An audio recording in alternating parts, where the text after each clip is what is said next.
The idea of an artificial intelligence that might one day surpass human intelligence has been captivating and terrifying us for decades now.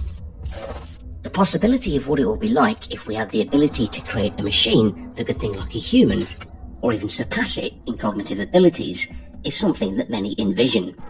But, as with many novel technologies, there are a few problems with building an AGI. But what if we succeed? What would happen should our quest to create artificial intelligence bear fruit? How do we retain power over entities that are more intelligent than us? The answer, of course, is that nobody knows for sure. There are some logical conclusions we can draw from examining the nature of intelligence and what kind of entities might be capable of it. Stuart Russell is a professor of computer science at the University of California in Berkeley, holder of the Smith-Zeder Chair in Engineering and director of the Center of Human Compatible AI. He outlines the definition of AI, the risks and benefits it poses for the future. According to him, the idea of an AGI is the most important problem to intellectually work on. So this is not a wild speculation. This is not just Elon Musk and those people who don't know anything about AI, even though he does. If you really believe that superintelligent AI was impossible, that would be like, cancer researchers saying, oh, we'll never cure cancer. And I would say we haven't put enough thought into this, right? And some people say, oh, well, it's 30 years away or it's 50 years away, let's not worry too much about it. But suppose we got a message from outer space. Suppose that the SETI project actually succeeded. They were able to receive and decode a message from outer space, and it looks like this. Superior alien civilization to humanity at UN.org. Be warned, we shall arrive in 30 to 50 years, right? So suppose this message arrives, and are we just going to send them an out-of-office reply? Humanity is currently out of the office. We'll respond to your message when we return, right? Because obviously this is not important. We don't need to worry about it for 30 or 50 years until they actually arrive. I don't think that would be the response of the human race if we got a message from outer space saying that a superior alien civilization is arriving in 30 to 50 years. And I don't think that should be the response of the human race to the probability that not in the immediate future, but I think inevitably we'll have a time when AI systems are better at decision making in the real world. Not just on the Go board or the chess board or the StarCraft game, but in the real world, they will be able to make decisions better than we can. The vast majority of AI researchers believe that superintelligent machines will exist within 50 years' time. An AGI could be used for so many good and evil purposes. Although there are huge benefits to creating an AGI, there are also downsides to doing so. If we create and deploy an AGI without understanding what risks it can cause for humans and other beings in our world, we could be contributing to great disasters. Autonomous weapons that locate, select and engage human targets without human supervision are already available for use in warfare. Professor Russell says that it is easier to build these weapons than a self-driving car. It doesn't even require an AGI. But how can autonomous weapons be held accountable? Who is to blame for an AI that commits war crimes? Who would be put on trial? The weapons? The soldier? The soldier's commanders? The corporation that made the weapons? Experts in international law worry that autonomous weapons will lead to a serious accountability gap. There are many people who believe that AI should not be used for military purposes. Russell is also currently working to ban lethal autonomous weapons. However, as of yet, the United Nations has failed to agree banning autonomous weapons, and nations keep pouring billions into research. Artificial intelligence is also shaping both the future of innovation and the future of work and society needs to adapt to those changes.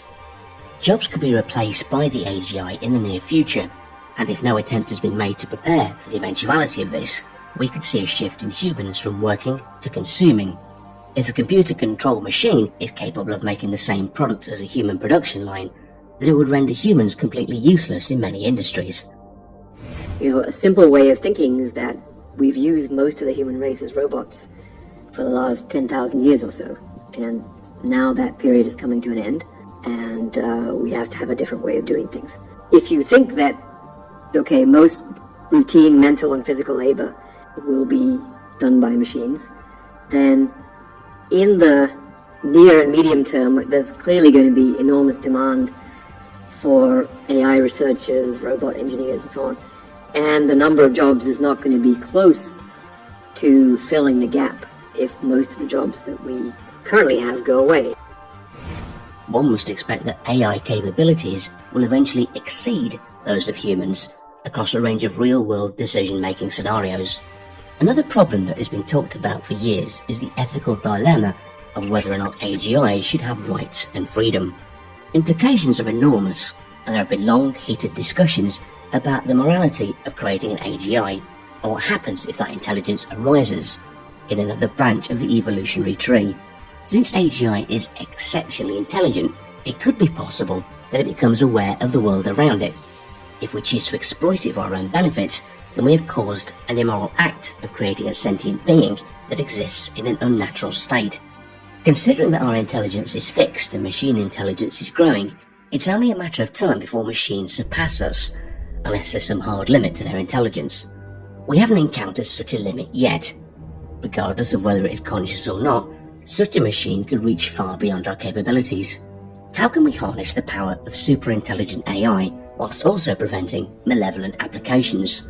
Russell believes that we must remain very careful in how we utilise the potential of AI, and that it is too soon to be certain about what should be done. He argues for the abandonment of the current standard model of AI because it leads to loss of human control over AI.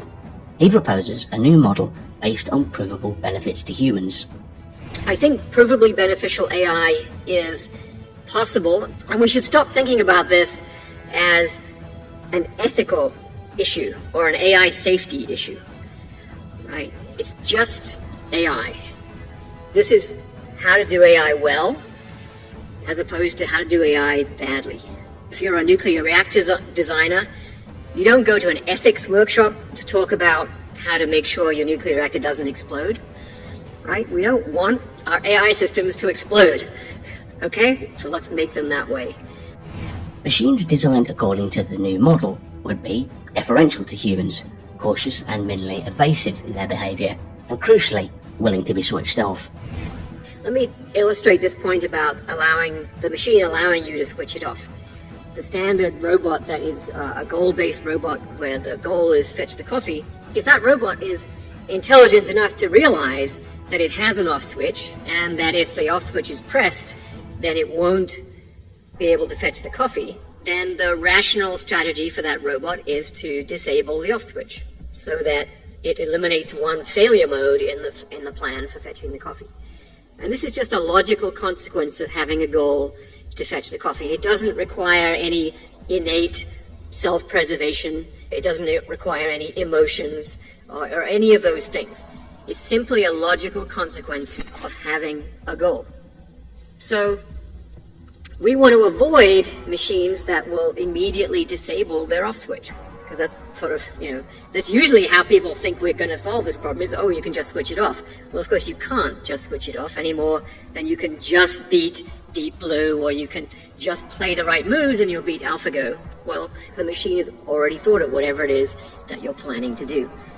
So if we formulate this with the view that the machine is uncertain about the goal, could I press the big red button, right, which maybe starts a nuclear war, or maybe it just makes coffee, then in fact the machine will allow us to switch it off. So there's uncertainty about the value of the big red button. So if this was the robot's only choice, it would just go ahead and press the big red button and start the nuclear war. Okay, so we're going to give it another choice, which is to wait and let the human switch the machine off. Now you might say, well, why would the machine do this, right? I mean, the machine can switch itself off. What does it gain by having the human do it? If it's a good idea to do it, it should just do it. But that's an incorrect way of thinking, because the human switching the robot off and the robot switching the robot off are different. Because when the robot's doing it, it's because it doesn't have anything better to do in life. When the human's doing it, it's because the human doesn't like what the robot was going to do. And so the human doing it carries information from the point of view of the robot about the human preference function. Russell postulates that we should focus on developing a machine that learns what each of the 8 billion people on Earth would like the future to be like. Now that's quite feasible in the sense that social media already has the personal profiles for about a couple of billion individuals. So it's not science fiction that we could have models for every human.